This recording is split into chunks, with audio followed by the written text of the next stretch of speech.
we need to go over the homework for chapter 13 now. I have the worksheet up here.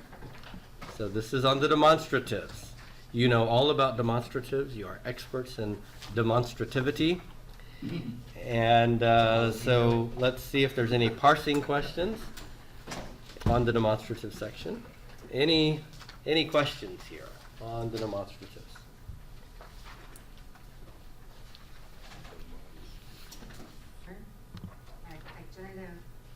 Number one? Okay, so let's just take a look here. So you have, the case is genitive, number is plural, gender, masculine, neuter. Could it be feminine too?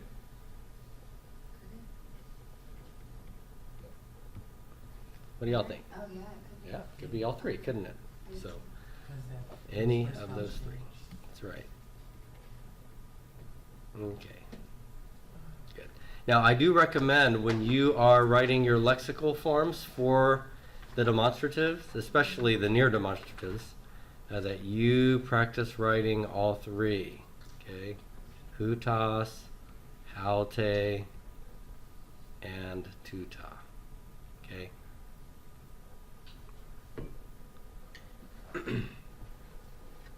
Hutas, halte, tuta. Just say that over and over again. Hutas, halte, tuta. Hutas, halte, tuta. All right. How would you translate that? Of these. Of these. Exactly. Of these. So on number 5, so why is it that you can make that nominative or accusative? Because of its gender. Because of its gender. Being what? Neuter. Being neuter. And when it's neuter, nominative and accusative are the same, aren't they? So that's right. So nominative, accusative, singular, neuter. And what does the kena mean, by the way? Is that the near or the far demonstrative? That. It's far, so it's that. That's right. That. Good.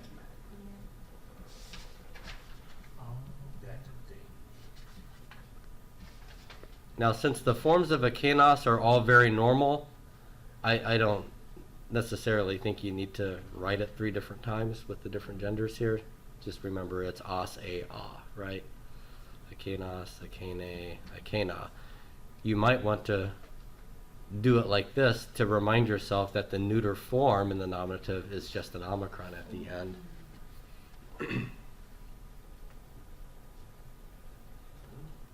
So what we did on number 5 also applies to number 7 as well, correct? Because it's neuter?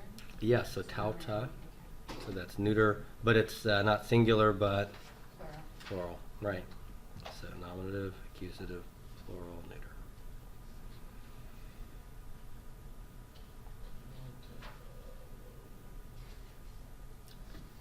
Plural, they're all gonna, it's like if we do the gender, it's gonna be masculine, feminine, neuter. Yes, our genitive plurals for these demonstratives can be all 3 genders, okay? Because they're both, a kenos and hutas, haute, tuta, are all following the 2-1-2 pattern. Okay, and when you have second declension, first declension, second declension, all 3 of those obscure the stem vowel when that omega is added. You don't see the omicron and you don't see the alpha anymore. So it could conceivably be any of them. Was that the only place where the feminine, the first couple of vowels change? Because it's usually tout. So the omicron epsilon, the first part, is that the only place where it changes for the feminine? I'm not sure I understand what you're asking So there. usually, like for the feminine, would be haute and then tautein, tautes. Is Mhm. that the only place where the omicron epsilon in the first part of the word changes? I'm still not saying. You mean from the masculine to the feminine? You go from who to how, right? Well, I'm saying for the feminine in the genitive plural, it goes from ao to u. Oh, okay, yes, Yeah, yes. sorry. So it's how, right? Yeah. And then you've got tau. Yeah. Right, and then, but in that genitive plural, you have the two. You're right. Okay. What did you say? Well, this is the only place where for the feminine, you usually have like tautes or taute, but the Here, first I'll vowel pull change. that up. So the near demonstrative, yeah, what he's pointing out here is that in the feminine forms, so here it's this column here, it's haute, tau, right? Ow, ow. How, tau, tau, tau, how.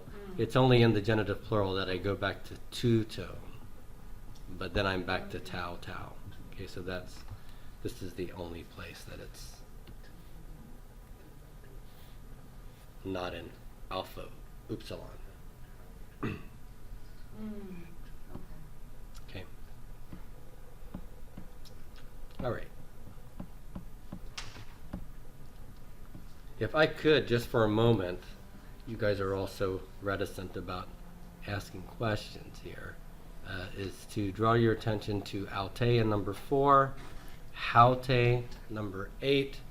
All of the letters are identical to each other, are they not? Yes. What's different is the matter of accentuation and breathing mark. So which is which? Alte, smooth breathing, accent on the second syllable. What is that? The personal pronoun. That is the personal pronoun. That is she. Okay? So that's altas, alte, alta, right?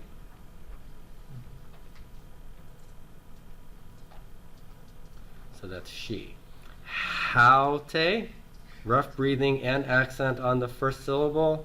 That is what? That's the near demonstrative. So that's from hutas, haute, and tuta.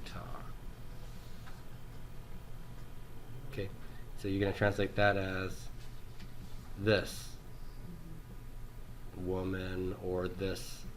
And you can just leave it like that if it's the pronoun, right? This feminine person or thing. Okay, good. So just wanted to make sure we were clear. Do we need to include, like where you put woman, do we need to include?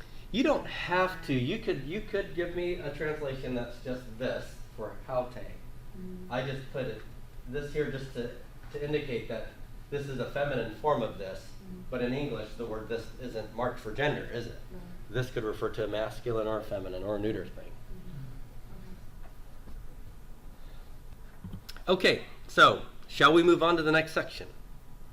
No other questions here on the parsing? Let's look at your warm-up exercises then. Anybody have any questions on these warm-up exercises? So we want to look at alpha?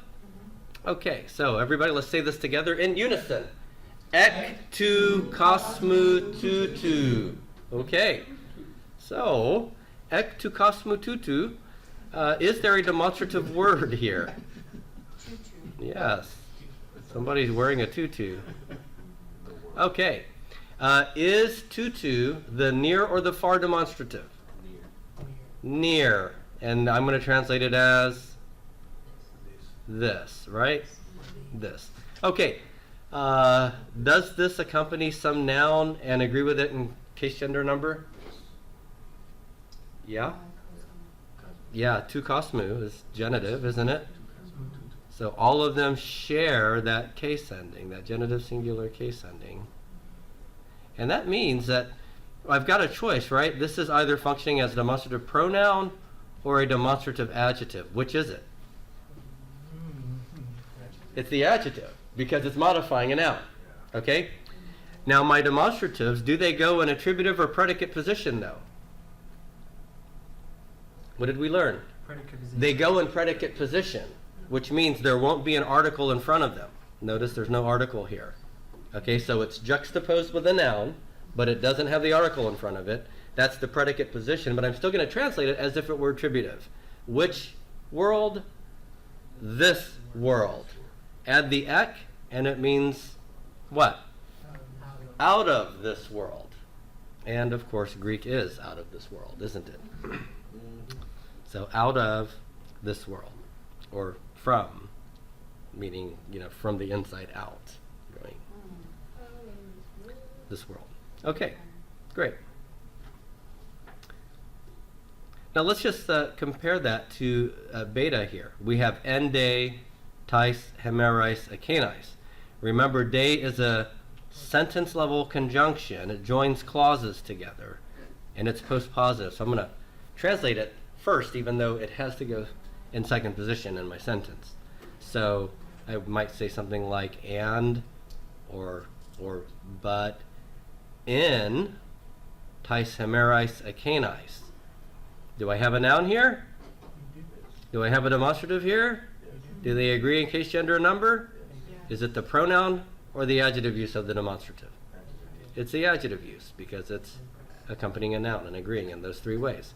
So it's in predicate position, but I'm going to translate it as it's plural. So those what? Hemerais. Days. Those days. Now, what case is tais, hemerais, akenais? What case is that? It's dative. Dative, plural, right? And what gender is tais, hemerais? What gender? Feminine. It's feminine. Good. Why is it dative?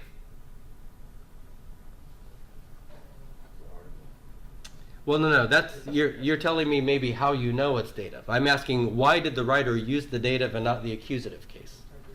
The preposition en takes its object in what case? In the dative. So that's why it's dative. Okay. So so we're not going to use our dative keyword to translate our dative nouns here. We're going to use the preposition's meaning. So and or but in those days. Okay? In those days. Don't translate it as in the days of those. Right? It's in those days. If you're going to use the demonstrative adjective, don't translate the article in English, even though it'll be there in Greek.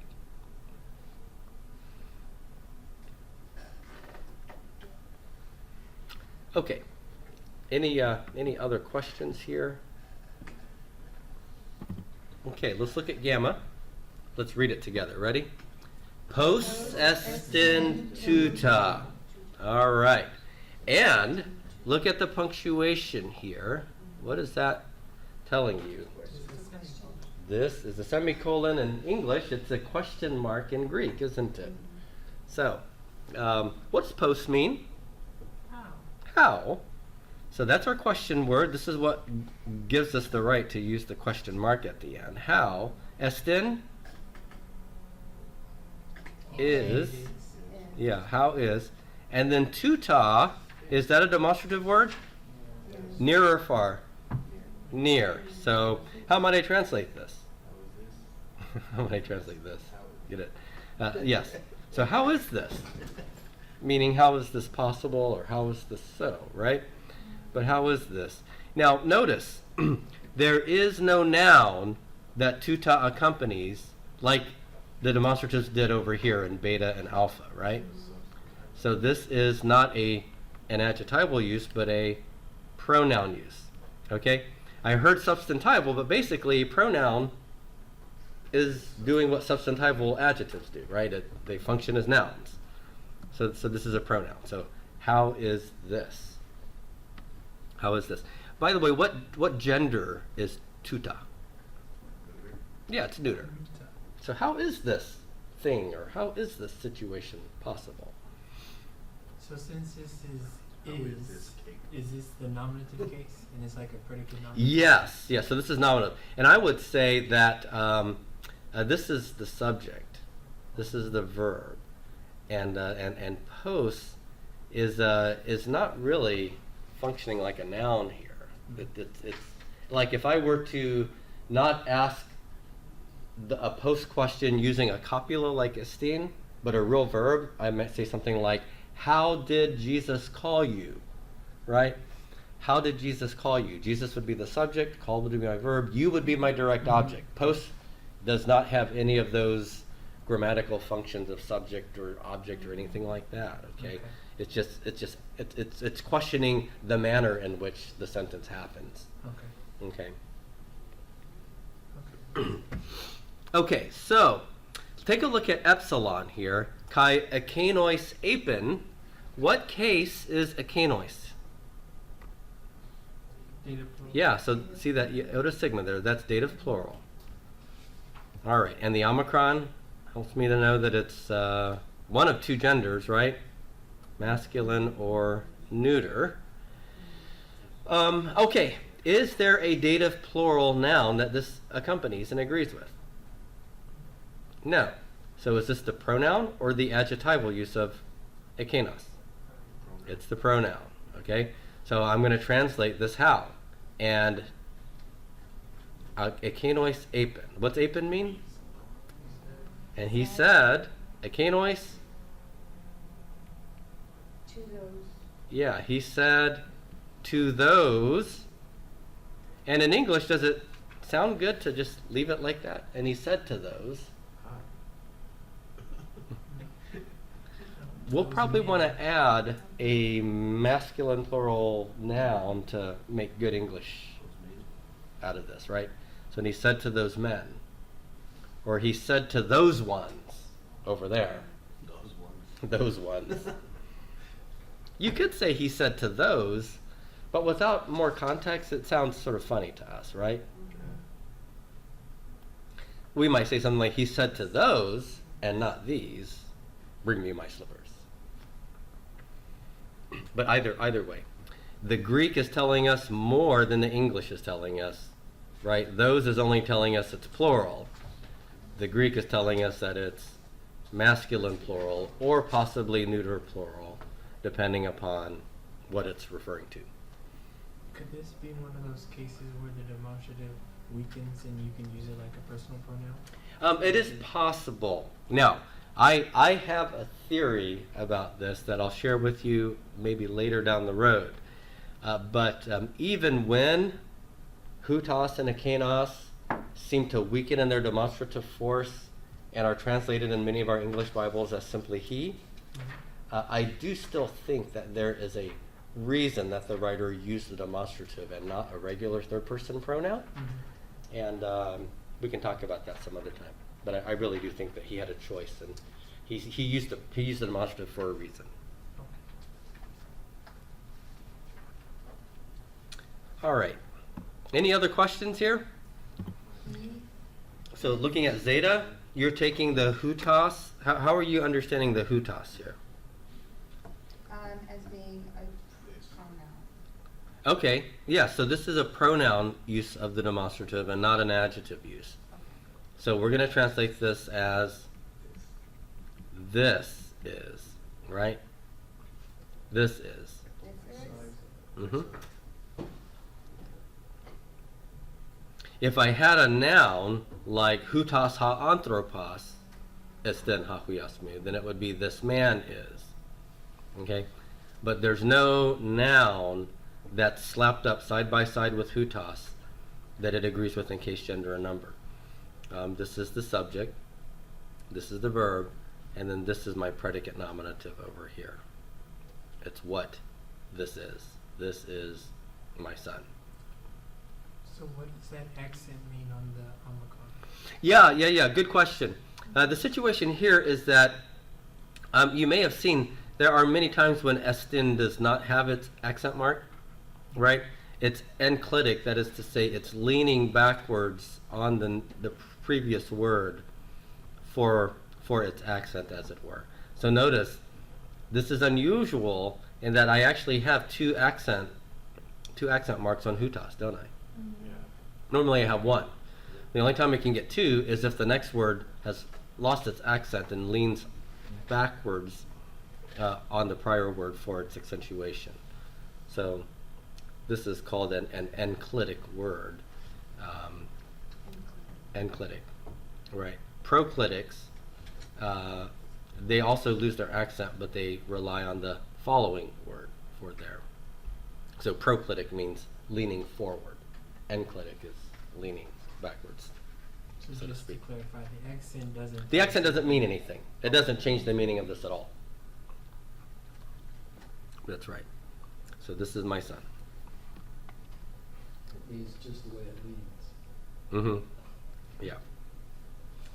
Okay, so let us look at the translations. And we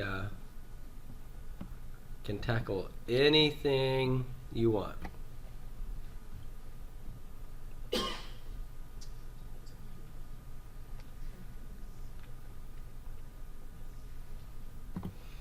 Let's look at number 6.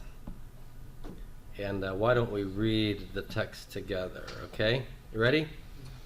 Hutas elthen, hina marturese, peri tu photos, hina pontes, pistusosin, diautu, uk ein akanos ta phos, al hena marturese peri tu photos. Okay. Salute. Why don't you give us your translation up to the point where you stumbled? So this, well, right, so.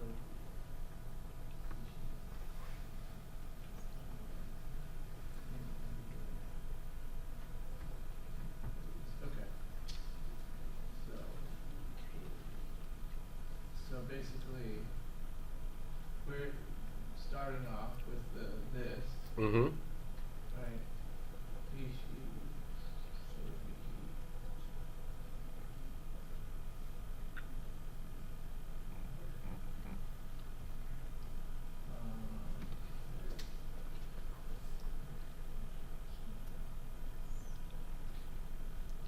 so So you struggled at the very beginning? yeah. Okay. So Elthin is given to you as a translation for he, she, or it came. But notice, what case is hutas? Nominative. That's nominative. So this is going to be the subject of my verb. So I'm just going to use hutas as my subject and not he, she, or it. Okay? So how might I translate hutas? This came in order This that. man. Yeah. This came, meaning this masculine singular entity came. In order that he may bear witness concerning light. Mm-hmm. Right.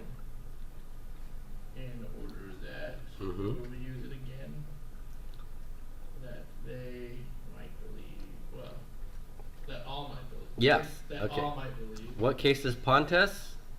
That is in the accused, no. It's plural, but it's Mhm. E-S. Yeah. This is nominative plural and masculine. So in order that all, it's a subject of pistususin. Pistususin. So you don't want to use they as your subject, you want to use this word as your subject. In order that all might believe Through him, through him. not, cannot, not, is it, do we have that word?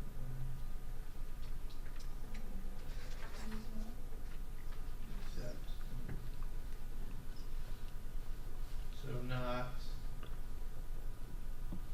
Oh, I don't remember what that word means. Ain? Yeah. Mm. Thought every quiz. Somebody help. Oh, it was. It was. Yes, Okay. yes. So it's the third singular form of be in the past. So was. Which means this is a copula. It was. So my subject has to be what case? Nominative. And I'm going to have a predicate noun or adjective that will be nominative case as well. So this is a little tricky because we've learned that demonstrative words are in the predicate position, right? And that means that it's not going to have the article in front of it. But we would translate it as if it were attributive. So one way to view this is to view this as all going together. And how would you translate akenos taphos? If you tried to translate all this together. That light? Yeah, you would want to translate it as that light.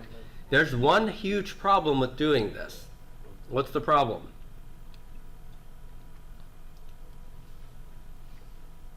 This isn't the predicate position, but how do the demonstrative adjectives agree with the nouns they modify? Oh, They have to agree in what three ways? Case, gender, and number. This appears to agree in case. They're both nominative, right? Akenos and taphos. They're singular, but akenos is what gender? It's nominative singular masculine. Taphos is nominative singular neuter. Akenos is not modifying taphos. Okay? It is functioning on its own, and taphos functions on its own. And I have a copula that's joining these two. So akenos is the subject, taphos is the predicate nominative. Okay? So I want to translate this as that one was not the light.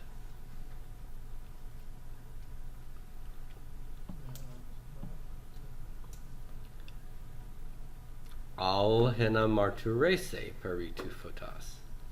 Except. Well, yeah, except or but, But. or rather even, was another way to translate this.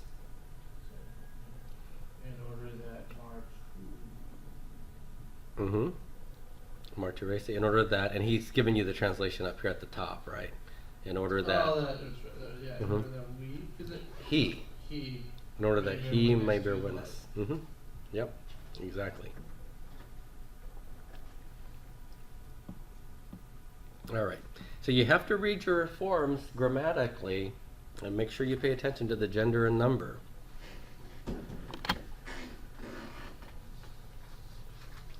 so the that in the last section, the last clause, is it saying that he came that he might bear witness concerning the light?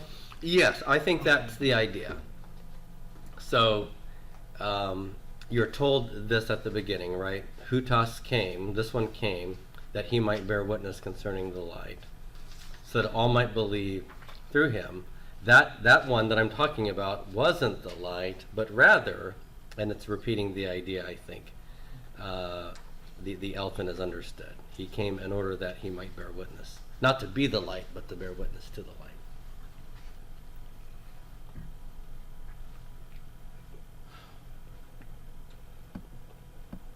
That was a good one.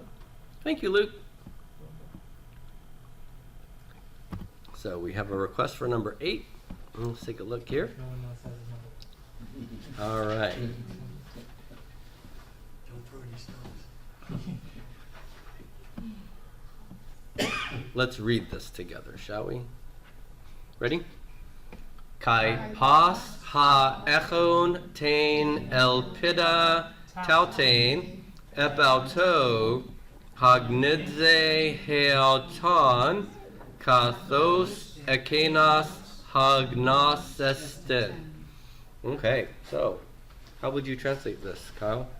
Oh, wait, hold on. So, go ahead, Kyle. Why don't you translate this? Well, I put in each one who has this hope in him purifies himself, as that man is pure. That man like being himself. But the question I had about this is, the whole subject is ha ekon tain el pida tautain ep auto, Yes. right? Yeah, and it's actually pas. Oh yeah, Ha pas. echo. Ha echo. Yeah.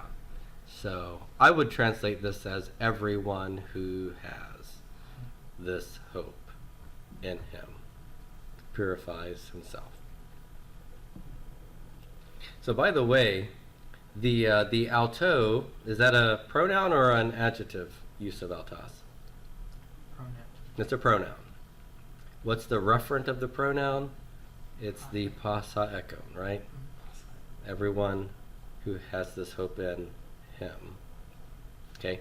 Hagnidze purifies, and here I have heauton, which is another pronoun. It's not the third person pronoun, it's what's called the reflexive pronoun. And reflexive pronouns refer backwards also to the subject. Okay? So that person purifies his own self. Okay? That's what a reflexive pronoun does. Now, just as akenos hagnosistin. Here, John has chosen the far demonstrative to refer to a more remote participant in the discourse. This is why, in my opinion, you can't just say that these demonstratives weaken so much that they're basically just personal pronouns. What he's trying to do is he's trying to distinguish the he, that's the subject of these sentences, with a different he in the discourse who is actually Jesus. So it's that one who's already pure. And the saint, or the believer, is going to purify himself like that one, Jesus, is pure. What does pathos mean again? Just what? As or even as. Yeah, What? kathos is just as or even as. Okay. Mm-hmm.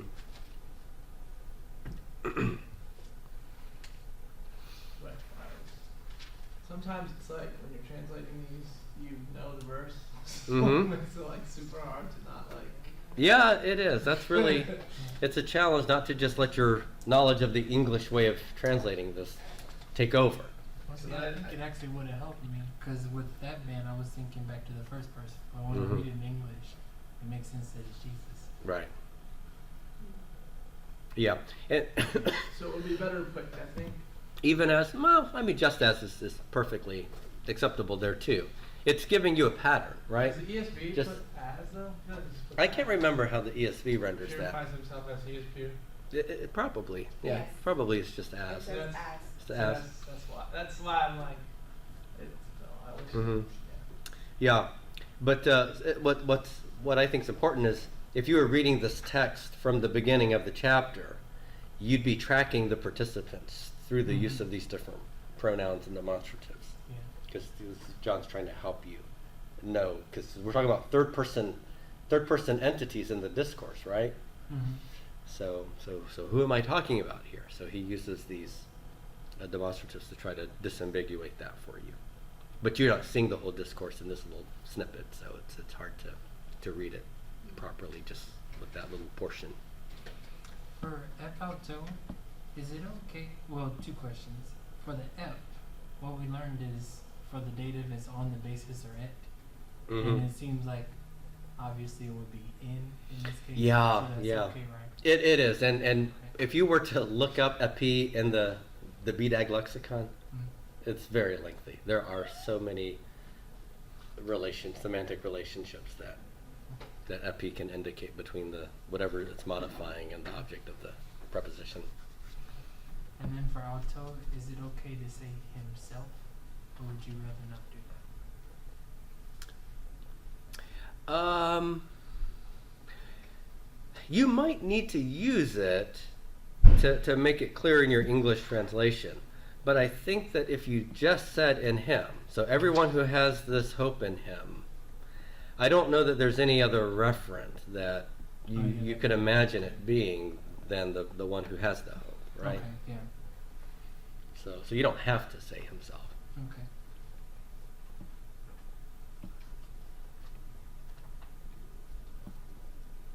Okay.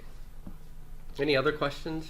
Could you pronounce the word for pure? The what? Which one? The word for pure. For pure, right here. Yes. Hagnos. Hagnos. Mm-hmm. Yeah. And by the way, akenos is the subject, and my copular verb is estin. Hagnos is my predicate adjective. It's a predicate use of the adjective, right? And notice here that sometimes my subject and my predicate are separated by a stin.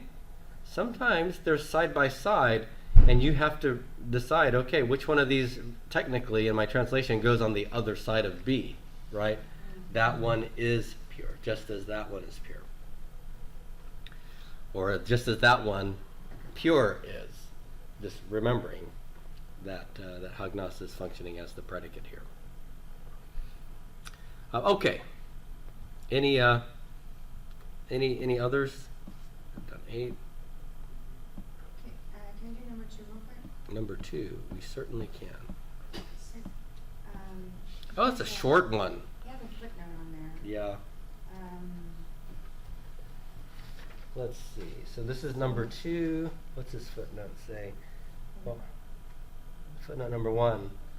While the Greek superlative was dying out, its function being assumed by the comparative, in this verse you have something a little more unusual in that the positive degree is being used as a superlative. Okay. In other words, the normal adjective, megale, is being used as a superlative.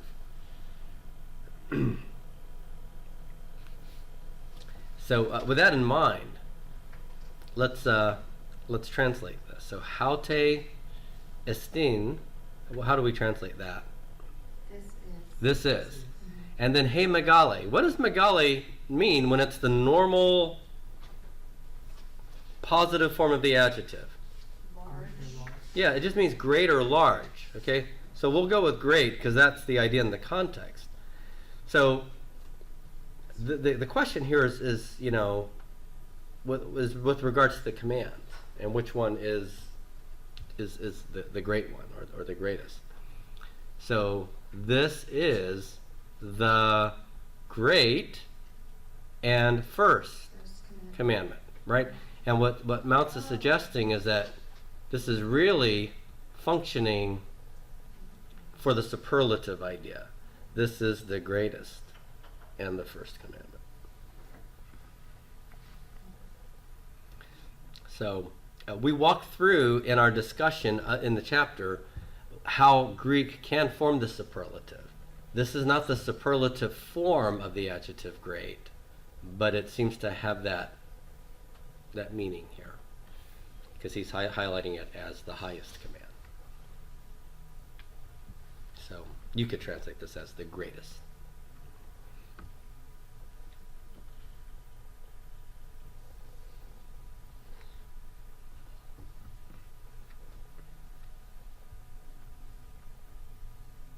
Any other questions?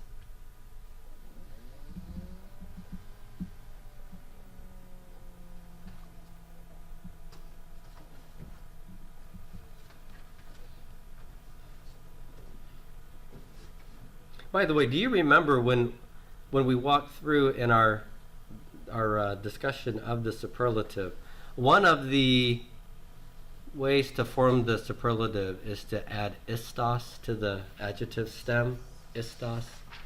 So megas is big or large, and megistos is the largest. Okay? If it helps you to think of it this way, you know how we add est to forms to make them superlative?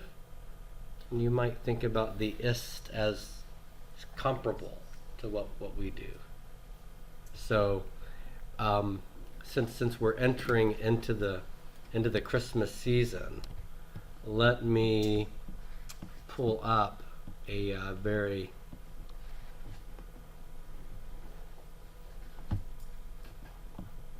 popular passage from the Greek New Testament.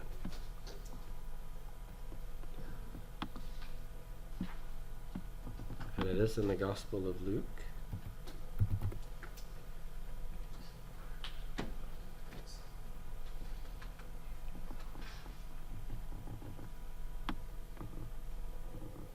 I'll pull a English version over here next to it. So you remember what the angels say when they suddenly appear? Yes. So verse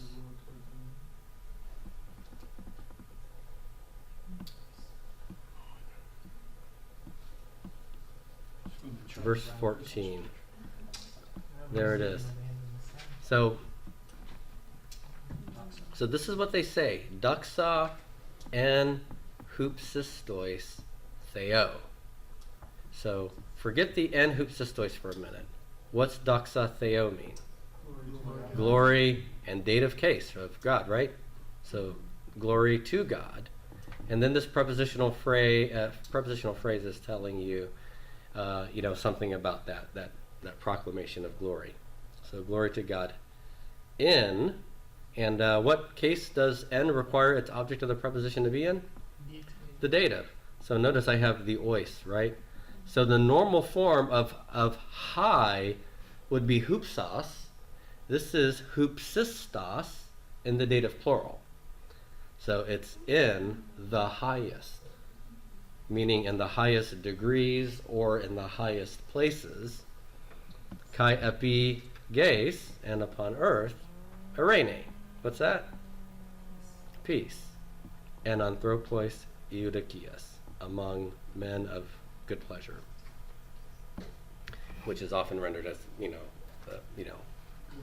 men of goodwill, or of men in whom he is pleased. So anyhow, there's your little Christmas verse. Okay, but there's that ist for a superlative idea.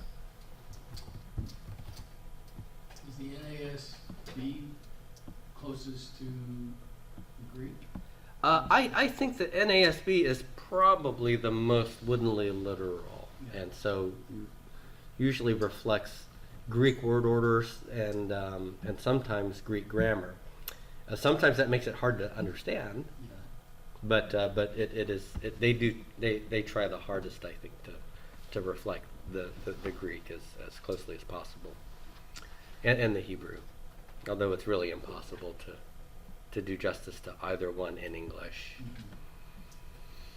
All right. Well, we have 2 minutes. You have one final question in our last 2 minutes here?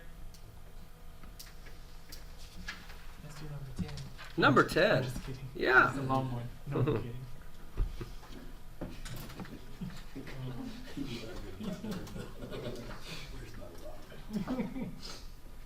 Well, here, look at number 4 real quickly. We have ek de tes paleos ekenes. Notice the day is a postpositive conjunction. We're going to stick it on the outside in our translation. So I have ek. What case follows ek? The preposition ek. Genitive. So notice I have genitive case forms here. Okay? So now, or but, or and, ek tes paleos ekenes. How would I translate that?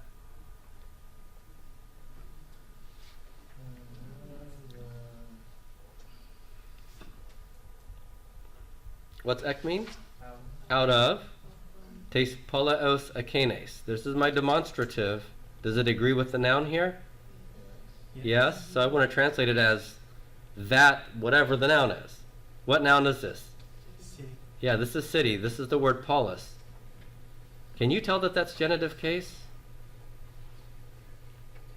Omicron looks like it lengthened. Yeah, the omicron's been lengthened. So normally it's omicron sigma. Here it's omega sigma. But the article is helping you. The article is still normal looking even when my noun doesn't look very normal. Okay, genitive, singular.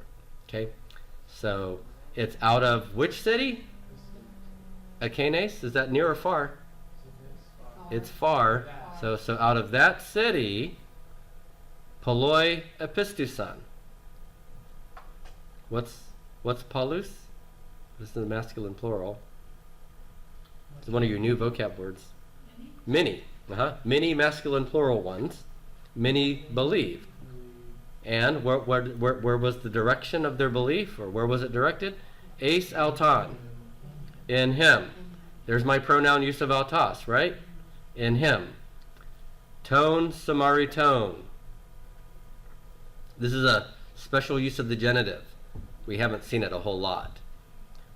But it's of the Samaritans. So it really goes back to this idea, and it's telling us the part out of the whole. Many of the Samaritans believed in him. Okay? And then this tells us because. Dia tan lagan. Because of what? The word. The word. Now remember, this is dia plus the accusative. Dia plus the genitive is translated how? Through. Dia plus the accusative, because of or on account of. So because of the word, tes gunaikos. What's that? Of the woman. Does that look genitive, singular, feminine? Tes? And gunaikos is a third declension noun. So that's got the genitive, singular, case ending. Okay? And gunaik is my stem. So because of the word of the woman. That'd be John chapter 4. That would be John chapter 4. Exactly right. Okay, good. So we will stop there. Thanks for coming.